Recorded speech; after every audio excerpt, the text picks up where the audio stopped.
Hello, my name is Alex Pennington, and today I'm here with author James Breakwell. Thank you so much for joining me. Thank you for having me on. It is a pleasure. We had a couple false starts, so I'm glad we were able to finally make this happen. I take it you're feeling better?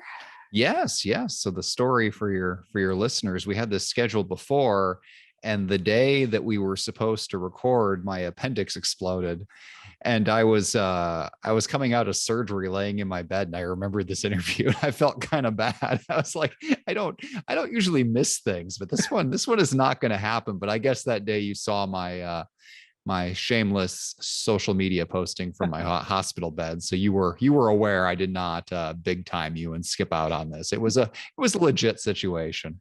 It was, yeah, definitely legit. Man, that's pretty rough though. I hear that's like horribly painful. Yeah, I was in septic shock. I could have died. Oh It was my not a God. great day, but Not one of the top luckily, 10. yeah. Yeah, no, not even in the top 10. It was a pretty bad day, but it worked out. Got some good stories to write up afterwards. So it was all right. Very nice. Got some hospital time. My wife came. We played a lot of board games one day. So there was some upsides there. I was gonna say you got to play some Catan, I believe it was. No, we didn't try Catan. We did. We used to do Catan back in the day. We got some viticulture in. We got Ooh, yeah. There were, it was a whole bunch of games. We Forbidden Desert and what's the tile laying one? I can't think of the name right now. But yeah, it was a good time. And the kids were at school that day, so it was just the two of us playing some two-player games. So it was some nice bonding time while I was still on the pain meds. that probably made it a little bit more fun. Just enhanced everything just a bit. Yeah. I had jaw surgery back a couple months ago and I was pretty heavily medicated and it's like, yeah, that's anything just becomes a fun time at that point. Yeah, it does. And I felt great. I thought I was invincible. And then I came off all the pain meds. And I like the day I went home, it was like, oh, I am moving slow. Mm, It was kind of eye-opening when I got home those first couple days, but I'm feeling pretty close to normal now. So that's that's great. good. And luckily, writing books is not a super strenuous physical activity. So it has not slowed me down too much there.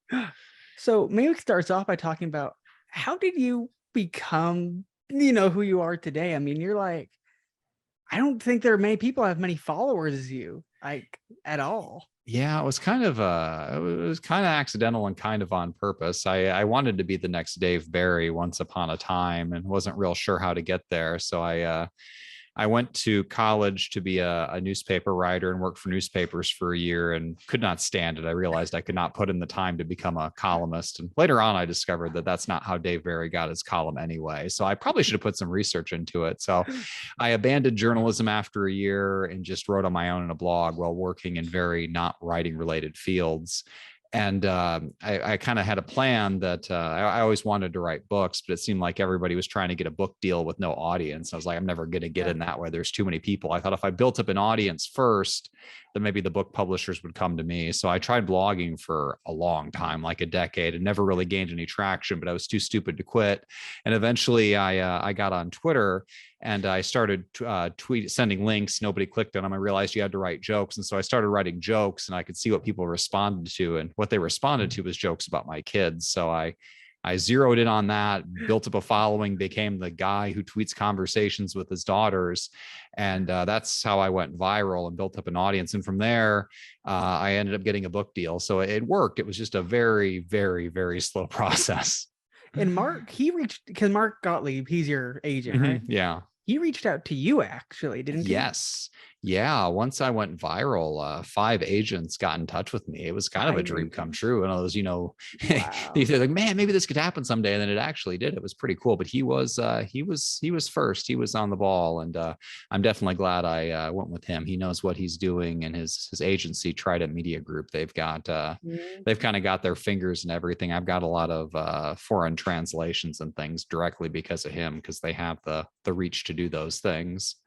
I watched an interview with you and him, and I actually just talked to him a couple of days ago, and yeah, one of the stories like what your book in Russian or some like European language. Yeah, it's so I had a couple that had UK totalization, not totalizations, localizations. So they add the extra U's and all that with a different cover, and then it got translated into it's Portuguese, French, Spanish, and oddly enough, Korean. There's a Korean edition of my first book out there, which I think is really cool. I've got a few copies of it here. Can't read a word of it, but it definitely exists. Cool though. Like just Yeah. seeing like, wow, there's actually people of completely different languages reading your story. Yeah, and I always kind of wonder, it's like, what did they even put in there? Like they could have put a totally different book inside the cover, and I would have no idea. Just give me the paycheck. I don't know what's behind the cover, but Exactly right. Whatever you want to say I wrote, I'm good with it. so whenever you first blew up, how big did you get like within the first week? Well, I had built up to about 200,000 followers on Twitter the old fashioned way. And that first weekend, it was a BuzzFeed article that really set it off. I'd had, various people writing articles about me or including me on listicles. It had never gone anywhere, but BuzzFeed, the whole article was about me. And the special thing about that one was they had clickable links back to my tweets. Oh And that's what wow. made it explode. And I think I gained 500,000 followers that first week from there. And I was getting emails from newspapers all around the world.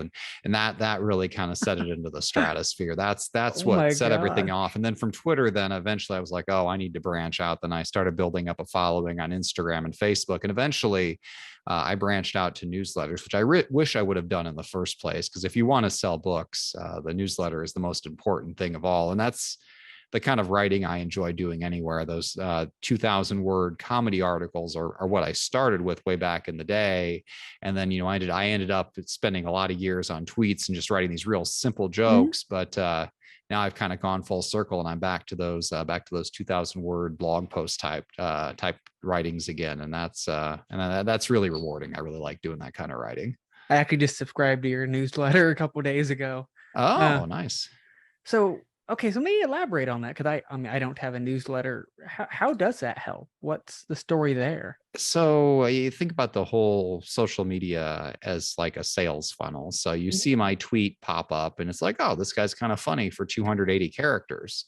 And then if I can convince you to subscribe to a newsletter, then there's some commitment there. Suddenly I can reach you because, social media is all Okay. algorithm based. So who knows if you'll ever actually see my tweet or my Facebook post or not. So Yeah. then you subscribe to the newsletter and that's commitment. Then I'm, showing up in your inbox and then you read my 2,000 word stuff. You see what I'm like for long form. It's like, oh, I like this guy for 2,000 words. If I like him for 2,000 words, maybe I'll like him for 40,000 words and I can try, Only Dead on the Inside, or maybe I'll like him for 90,000 words and I can try The Chosen 12. So it's kind of a progression of working your way down there. And actually, just recently, I switched over my newsletter to Substack and there's paid subscriptions on there.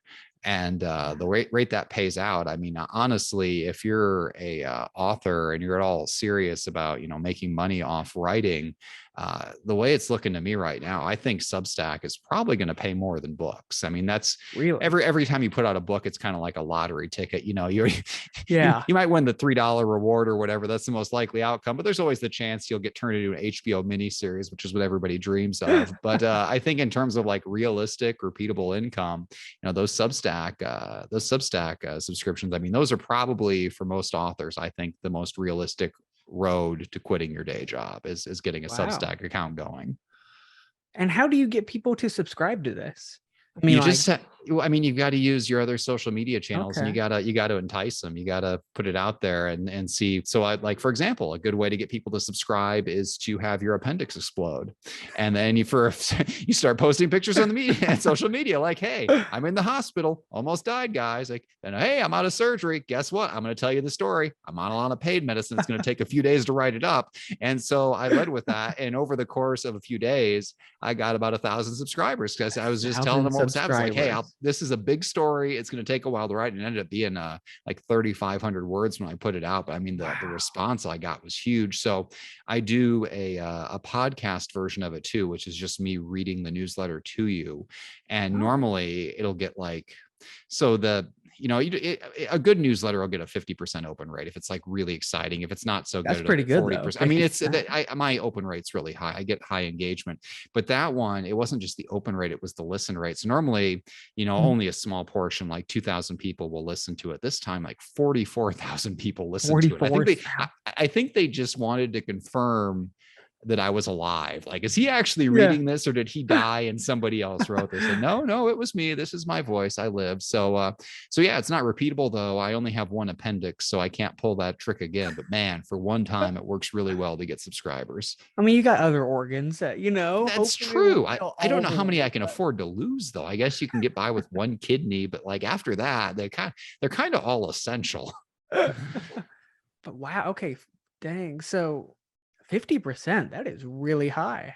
Yeah, and that's anytime that something goes crazy, if I can tease it out right, if I can get Yeah. the right headline on there, we called 911, the neighbor called police on my pig, anything like that. Those will get the high. Back when people were when COVID was like first coming out, and we had COVID go through our house like 4 times. Those ones always Oh had real wow. high Oh engagements. yeah. Man. Anytime there's a real risk of somebody dying, those get higher engagement. But it's frustrating too with newsletters, because it all comes down to what your headline is. You could write the Yeah. greatest thing you've ever written, and if you don't have a headline that engages people, you get 35% opening it just because of that. Or like one time I wrote one I was really proud of, but it was just it was about a wedding I went to. It was just a country wedding in a Mhm. barn somewhere, but it was a really fun wedding, and it was one of the better things I've ever written.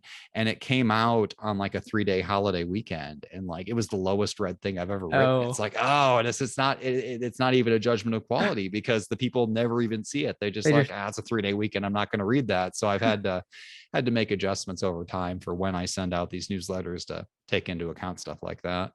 How does your listener rate go? Because I'm thinking like, I love listening to stuff as I'm driving because, I'm there for an hour.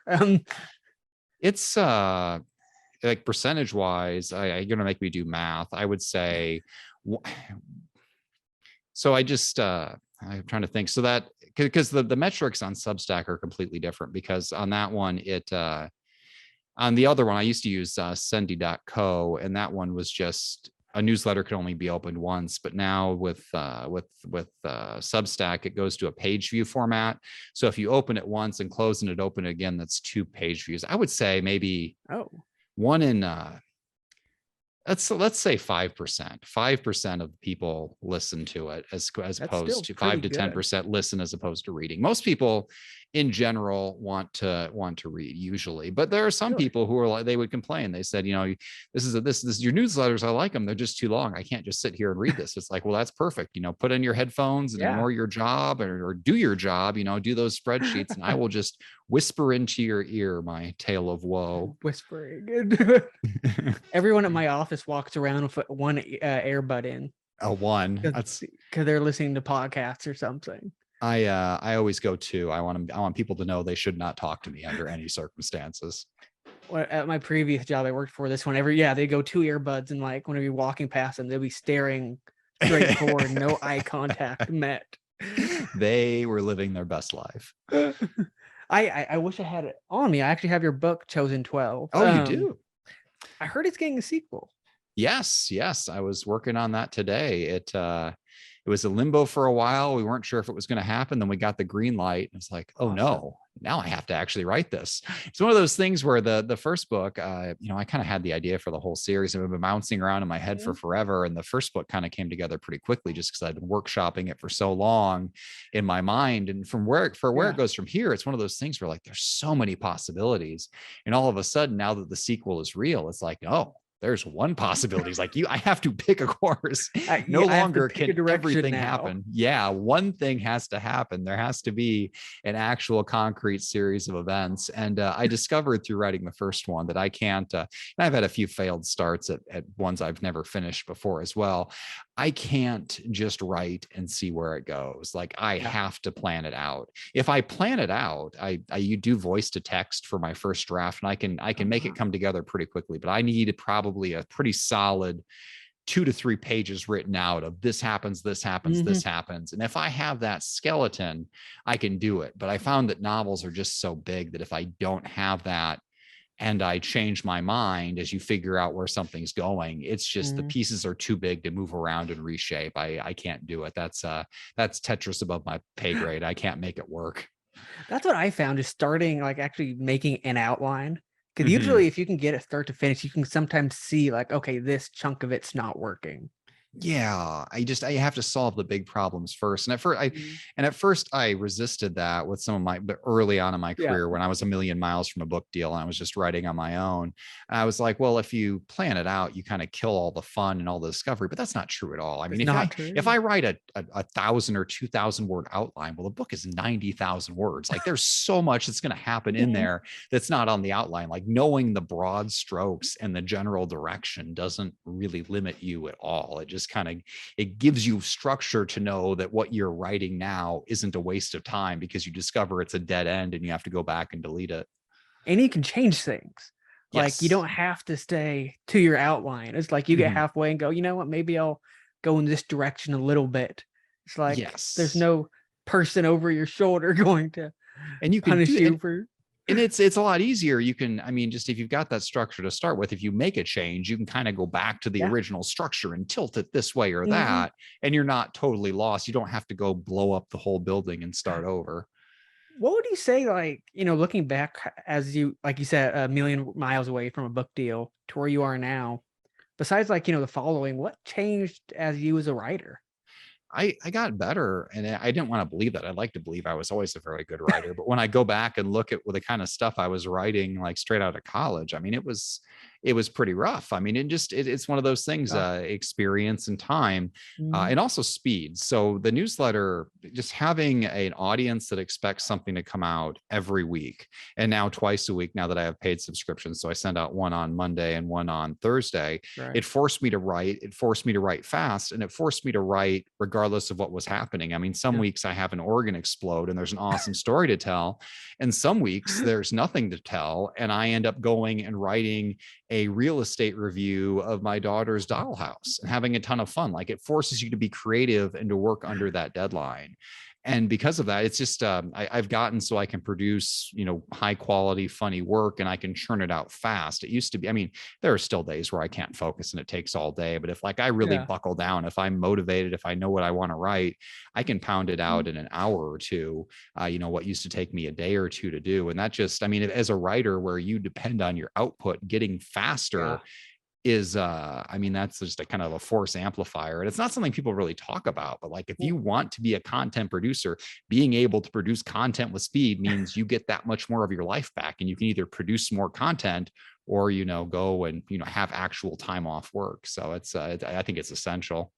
What is like your at like what's a really good word count for you? Like what's like your number that you would make you go like, man, I had a good writing day today. Yeah, okay, so I can't really say for sure for fiction.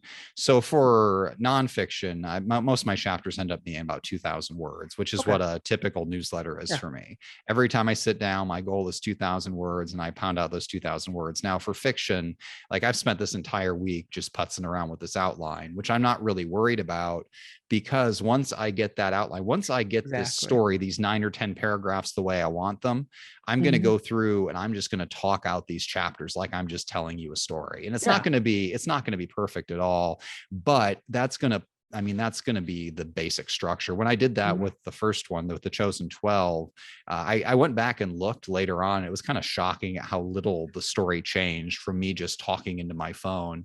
And I've actually gotten some upgraded tools as well.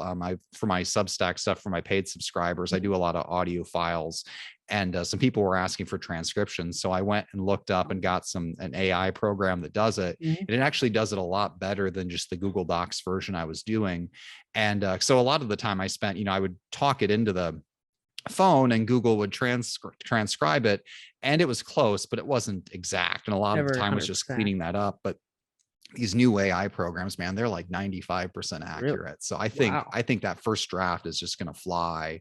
And when I get to that point, I can probably talk out 2 or 3 chapters in a day, because Okay. you can talk out a chapter if you do it voice to text. I mean, Mhm. that's 15 minutes a chapter.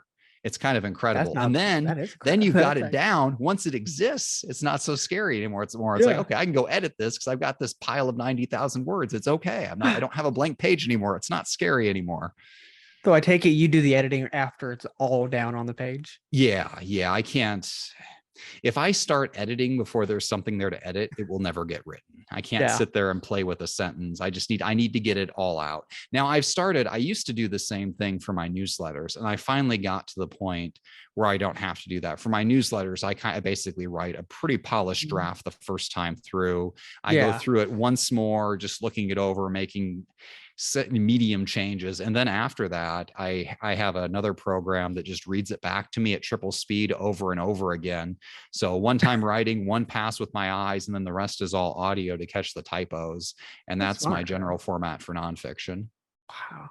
And so, okay, so yeah, you haven't done, well, Children 12 is your first fiction book, isn't it? Yeah, that's the first fiction one. Okay. Yeah. What made you branch into fiction? I had that story there for forever, and I always wanted to branch into it eventually. It just seems like there's so many more possibilities. Mhm. I kind of, with my other stuff, it's, funny stories about raising kids, funny stories hypothetically about raising kids in weird situations, Mhm. funny stories from my own life. Then you branch into fiction, and suddenly you can just, it's kind of it's a mix of humor and seriousness, but suddenly you can tell jokes about the most absurd stuff in there. Yeah. Computer simulated elephant diarrhea and armadillos on fire and all just this absurd situations.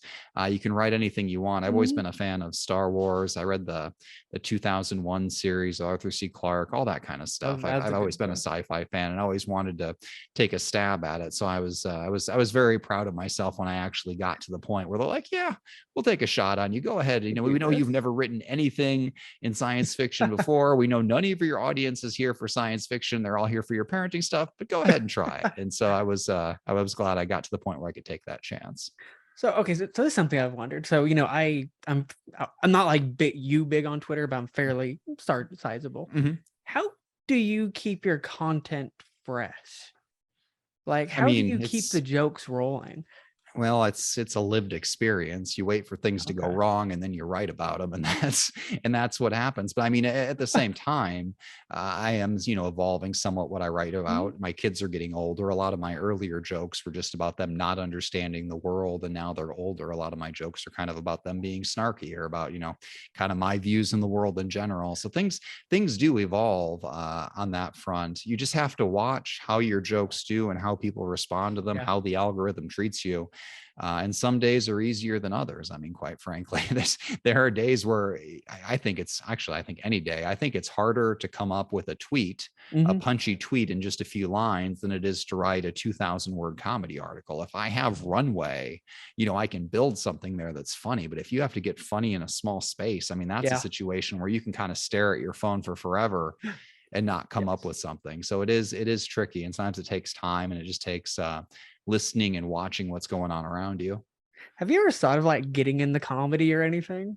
Or Yeah, like, is there gonna be a Netflix special of you soon? I mean, if you want to pay me to put something on Netflix, that's my dream. I always, when we're driving around and we'll see like a plot of land or something, it's like, all right, kids, that's what I'm going to get if we get Netflix money. And then it's become a phrase that I use, but I don't, that's every author. That's the dream that, you Mhm. write books and all of a sudden they make it into a series or a movie, and then your book sells a ton of copies, and then you Yeah. get all the sequels, you get all the rights and the action figures and all that. So, I mean, that's you can talk to any author. I think every author wants that, unless they're some college professor writing Mm.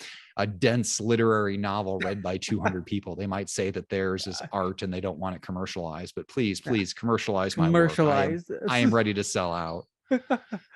Oh, oh gosh, what was I gonna say? It was on tip of my tongue.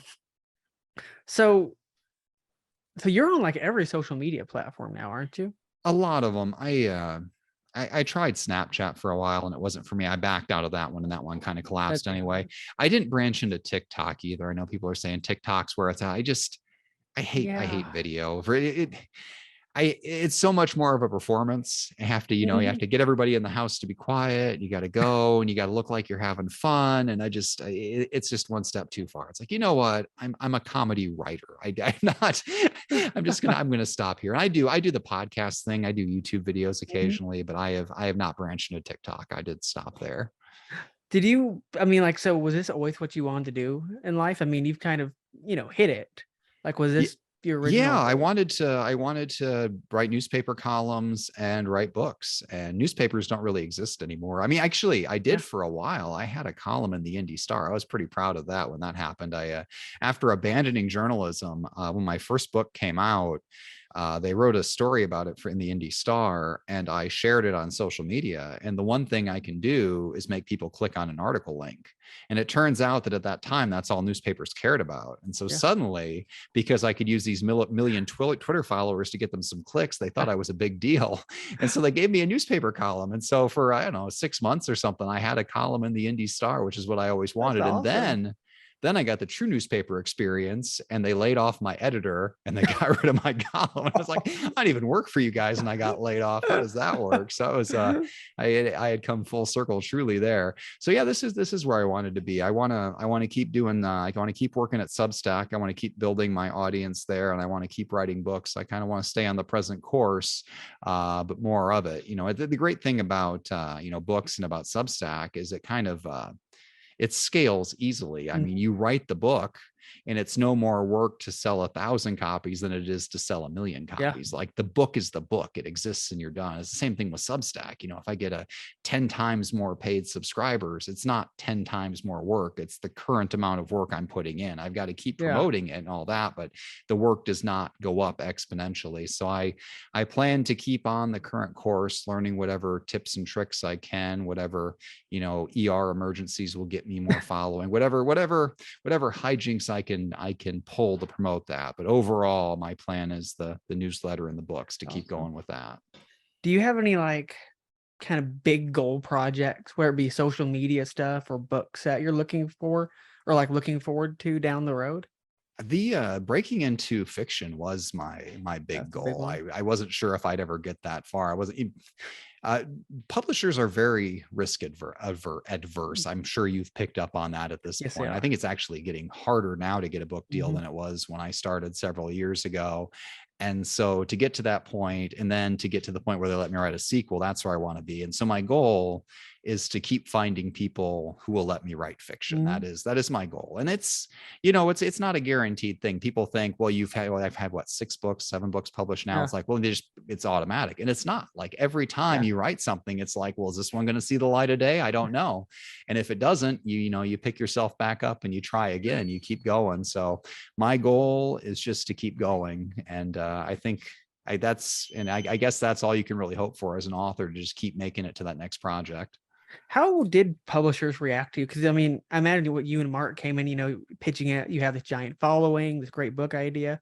How did they kind of treat that? Well, they wanted me to write a book like that was already out, that the book called Stuff My Dad Says, but it's Mm, not stuff, it's another word.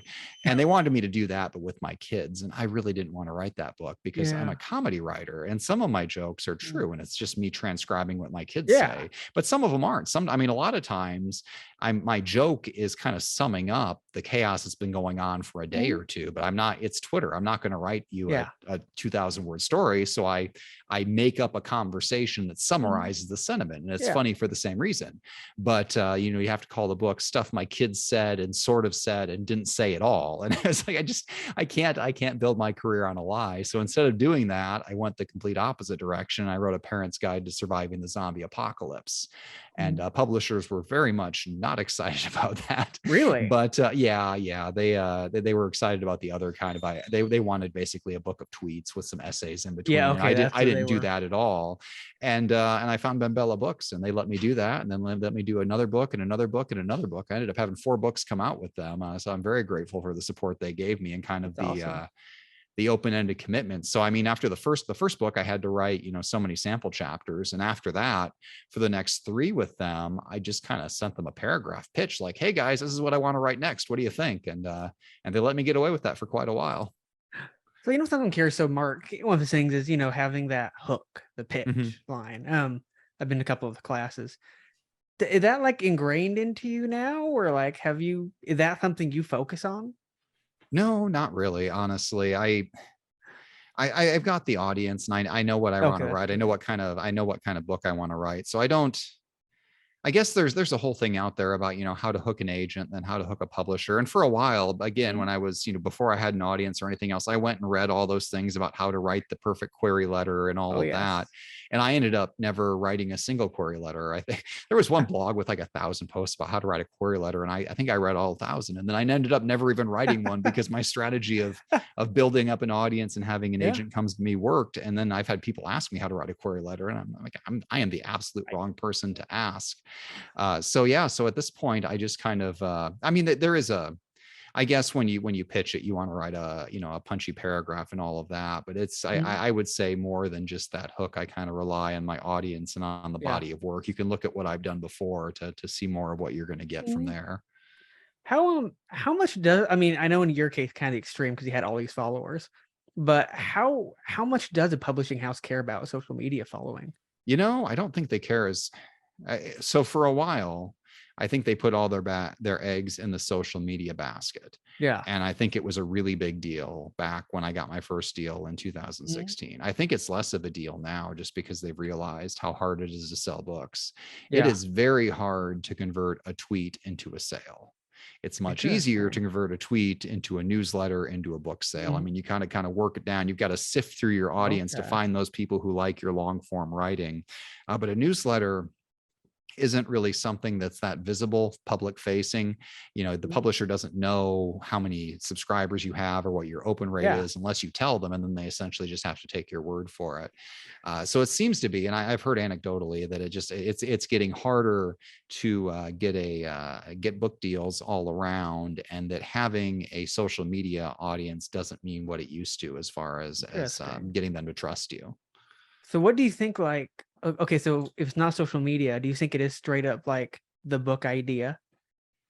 Yeah, I think they still want you to come in. Well, I guess what it is can you sell books? I mean, that's the bottom Okay. line. And I think Yeah. if you want to be able to sell books, the proof of concept is you've got to have an audience that's going to be Mhm. there. And I think the way to do that is a newsletter. The one piece of advice I would give to anybody who wants to get a book deal, who wants to do anything else, is you've got to start that newsletter. You've got to write it every week. It's going to make you a Okay. better writer, and it's going to find you the readers who like what you're putting out. And I think if you have a consistent newsletter, you build up that audience, you have a good open rate, that's what's going to sell books. Is ultimately, if you get that first book deal and you Mhm. can't sell any copies of your book, Exactly. you're kind of dead in the water. But you're not going to be able to sell it unless you build up that newsletter. That's going to be the only way that it works. And you said it's called Substack? Substack is what I'm on right now. I mean, you can join Substack. other ones. I started out with GoDaddy, which is, it's a Oh, nice free one to start with.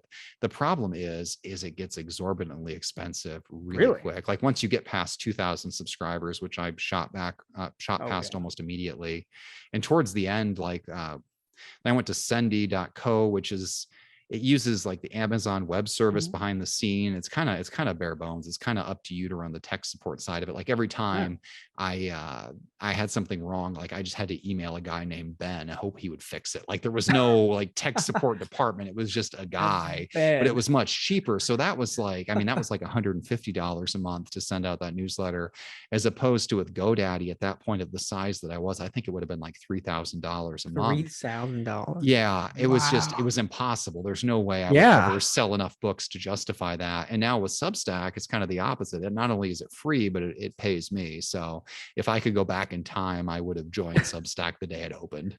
I might have to jump on that newsletter. That's pretty good idea. Absolutely. You I think should, I'm gonna yeah, have to do definitely that. jump on the newsletter. Um, so do you really think so? It seemed like in the past it was more about like, let's say you're like Stephen King or something. Mhm. You get your book deal and the publisher gets out and that's kind of the end of the story. Maybe it sells, maybe it doesn't. But now it really has shifted where it's like, no, it's the author's job to promote their book Yeah. and sell it. And that's the thing, is that every publisher, I love my publishers, and I've dealt with a bunch of them at this point. Mm, They say there's a publicist, they say there's a social media plan, but I mean, ultimately it comes down to you doing it yeah. yourself. You are pushing your own books. You are your chief salesman. You are your chief advertiser, Mm, and nothing they get you secondhand is ever going to move that many copies. I mean, they might get you. I've been on, local TV news. I've gone and done some radio wow. spots. I've, get on podcasts or Mm, blog tours, things like that. But the truth is that when you're doing that, you're reaching out to strangers who don't have that much yeah. of a connection to you. You're always going to sell sell the most books to your own audience. It's going to be Yeah. you selling to your crowd. Do you think, I mean, that's actually something I've kind of talked about where it's like, if you have an audience, they're not just buying your book because they're like, this is probably the greatest book I've ever seen, but it's like they want to support you Mm-hmm. and they actually somewhat care about how your career success. Yeah. No, Yeah, it's that connection. I mean, that's what's going to get you through. And I mean, honestly, I think it's the easiest to make money on your first book because everybody's just taking a shot in the dark. They don't know how many copies you're going to sell. Mm-hmm. Once you sell that first book, they're like, okay, we have a baseline. We know exactly what you can do. Yeah. And you've got to build from that. So it's tough. And I don't think people realize when they go into, when they want to be an author, they don't realize just how much of their time and effort is going to be on the sales side of that as opposed to the writing and editing side of that. What do you mean by that? Or I like, mean that you never stop selling. You never okay. stop promoting your own work.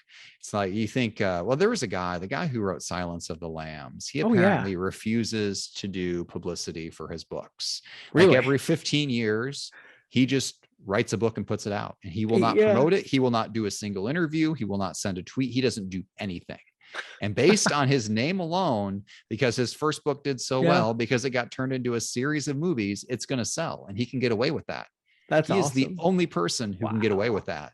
Everybody else is going to be here at 8:00 on a Thursday night doing podcasts to sell their books. And that's just your life from here till eternity. Man, did you ever think like, so one of the things I constantly see is a debate between self-publishing versus traditional publishing. Like, let's say Mark hadn't reached out to you or no agents had, and you had this giant following. Did you ever consider going the self-publishing route? Yeah, I looked into it. There are people who make a good living off of it. You make a much higher percentage of the money, or you keep a much higher percentage of the money if you do it yourself. I don't think the covers ever quite do as well. I mean, even if you hire a graphic designer, you can always tell the difference in a self-published one and a professional one through a publishing house, which is unfortunate. But I know my podcast co-host Steve Olivas, he interviewed somebody who I think she wrote romance or something like that. Romance is a genre that people, if you build up a following, you can really make a good living at it. But she was making $200,000 or $300,000 a year off of it. And I've talked to some other authors who bounced back and forth between traditional publishing and self-publishing. I knew one who had a self-published book that made the New York Times bestseller list. So there are people who make it work. Wow. And honestly, with this, now that I've got Substack, now that I've got these paid subscribers there, I think that at some point, if I can't get anybody to publish Chosen 12 sequels anymore, I might end up just writing it for Substack as paid content. Andy Weir did that with his with The Martian first, and it'd be one of those things where the people who really care are paid subscribers already anyway, and I've got this residual income coming in. Why not? I want to tell the story, they want to support me, and it seems like a good place to put it out. So I would probably put it on Substack before I self-publish. That'd actually be kind of fun doing like a chapter a week or something. Exactly. Having them hooked, and I'm a manga guy, and that's basically what they do. It's a chapter a week. Yeah, my wife is big into I don't know if it's quite manga, but she's got a webcomic night, and it's like, I'll just update it. You need to leave me alone for an hour and a half. Exactly. Read all of them. It's people get on that. Yeah. Friday mornings. What, besides like the newsletter, what do you think are some tips for like really selling your book? Like, do you personally like think of yourself, I'm guessing, as a salesperson, right? I would, I think the least effective way is to do it in person. Really? You can go around, and so if I wanted to have a book signing event to get 40 people in one place, I'm going to have to send out so many tweets and Instagram posts and Facebook posts and all of that. And by the end of it, it's like, okay, I can advertise to everybody in the world, or I can try to advertise to the 40 people who are within driving distance and do it over and over again. So I found that, even like going to conventions and things like that, I think bang for your buck, your online is more effective than in person. Now, some places will still do book tours. I was supposed to have a book tour for my my guided journal for kids, and that was right before COVID came out. So my one actual multi-city book tour was canceled because of that. But it seems to me that you'll always get the greatest return advertising online as opposed to setting up in-person signing events. Is there a particular, so like, I mean, I know Twitter is like your biggest one. But out of all the ones that you're on, is there one that really like generates more sales, or would you have any way of knowing that? Facebook, well, again, the algorithms go up and down. So sometimes it True. changes from True. month to month. Lately, actually for a while now, Twitter has not been showing my tweets to as many people as it used to. And that could be my Interesting. audience isn't as engaged as they used to, or it could be it's just sorting things out differently. Hmm. Right now, Facebook, it has a much smaller audience for me, but they're much more engaged. So currently Interesting. Facebook is, well, the newsletter is by far the most effective. The second most Okay. effective is Facebook, and probably a distant third is Twitter. That's interesting. Yeah, no, I know that Instagram went down quite a bit, but for a while. Instagram, yeah, I have not had a ton of luck with Instagram at all. Yeah. And every once in a while, somebody will share one of my posts and I'll get, Hmm. some more followers. But just Yeah. the fact that you can't include a link in the post, you've got to go and have them go Yes. click on your bio. It really kind of kills it. And stories work a little bit, but it just, You only get a small percentage. yeah, it's Facebook. If you can get people to comment under it, if you get a bunch of comments, that's really Yeah. what's going to be the most effective as far as the social media pages. Yeah, no, that's really true.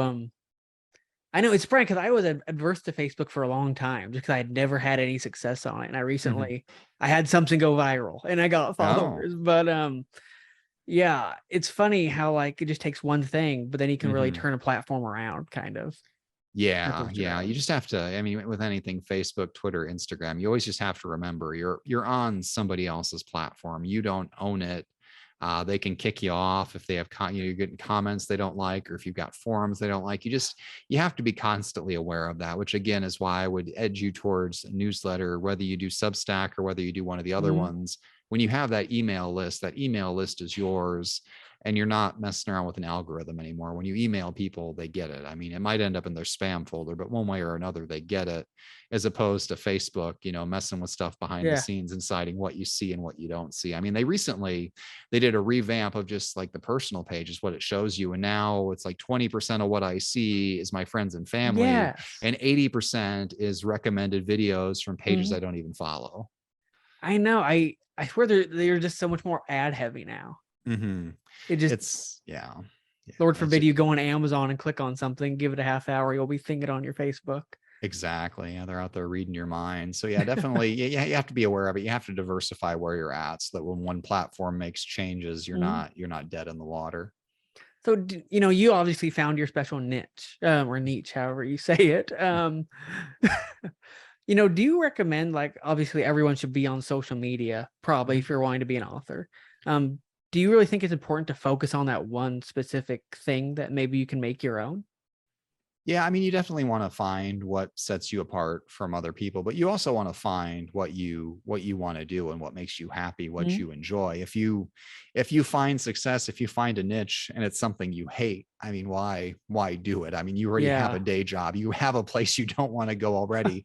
Don't create a second place that you don't enjoy. So you have to I think you have to remember it has to be something that's fun, because the bottom line is, before you get to the point where you're selling books or getting paid Substack Mhm. subscriptions, selling ads or anything, there's going to be a very, very long Yeah. period where you're putting out content for free. And if you're not getting Yeah. enjoyment and satisfaction from creating it, Mhm. you're never going to make it through those lean years to get to the point where it pays off. Are there any okay, so this is kind of something funny. I know, like, with my following on Twitter, if I say something about introverts, procrastination, or avoiding writing, Mhm. people will probably react to that and get quite a few retweets. Are there any like keywords that you use or anything for whatever you're like, this will probably get a reaction? I don't have any specific keywords that set it off like that. If I did, I would use them all the time. I mean, but I just in general, people they relate to the family humor, so that's what I focus on. I mean, Mhm. when I started out comedy writing, in high school and college, I didn't have a family, I didn't have kids yet, so that wasn't anywhere in my wheelhouse. But my comedy's always kind of been observational. It's what's Okay. going on in my life and what's going on around me. So I'm still making jokes the same way. It's just my circumstances have changed. And now Mhm. those happen to be circumstances that a lot of people can relate to, because there are a lot of struggling parents out there who are doing their best, or they're not so best to get by. Is that something that like for your nonfiction books that you kind of like motivates you? Like you're wanting to help parents in a way? Yeah, I don't know that I've ever actually helped anybody with any of my books. My advice is more funny than practical in Yeah. general. I guess my second book, Bare Minimum Parenting: The Ultimate Guide to Not Quite Ruining Your Child, that had some real advice in there. But yeah, in general, I guess I guess I want to improve the world just by creating laughter, making people happy. It's nice that the thing I enjoy doing has a positive side effect. It kind of Yeah. distracts people. I've had a lot of people message me where they just had a really hard time with this Mhm. or that, and they say that reading my content helped them through that, and that feels It's good. It's nice awesome. that my passion wasn't like fracking or something with some horrible environmental consequences or some horrible trade-off. It's like the side effect of what I enjoy doing anyway is that it makes other people's days better, and that's kind of a nice feeling. I mean, it kind of made me think like you can impact it. I mean, your voice travels so far. It is, and you don't realize how far it travels sometimes until I don't do a lot of in-person events, but I did one in Lafayette, Indiana a while ago, and somebody Mhm. drove 3 hours to see me, and it's like, wow, that's really humbling. Like I don't know anybody I'd drive 3 hours to see. I mean, that's kind of a big deal to me. So it's a moment where you realize that these aren't just faceless fictional people on Yeah. the internet. These are real human beings who are connecting with you, and you got to keep that in mind. Uh, well, I don't want to take up too much of your time. I believe it's your anniversary tonight. It is our anniversary. That's Thank right. you I so should much, probably by the way, for joining me on your anniversary.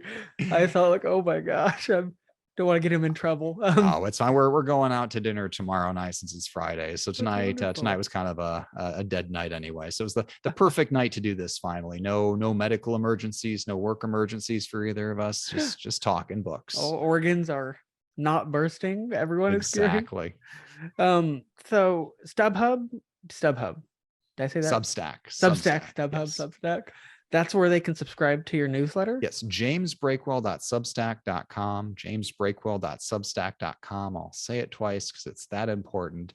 But yeah, that's where you can get the newsletter. The free one comes out every Monday, and then you get a free preview of the paid Thursday one that comes out on Thursdays, as the name suggests. And then you can find me. You can search Amazon for James Breakwell if you want any of my books. My fiction debut was The Chosen 12, and that was an Amazon editor's choice. It's the first time I've had that Wow, happen, and I did manage without nice. having any prior sci-fi audience to make it to book number 2 with that. So I'm excited That's to see where awesome. I can take that. Gosh, and are there any other links or things that we should know where else to find you?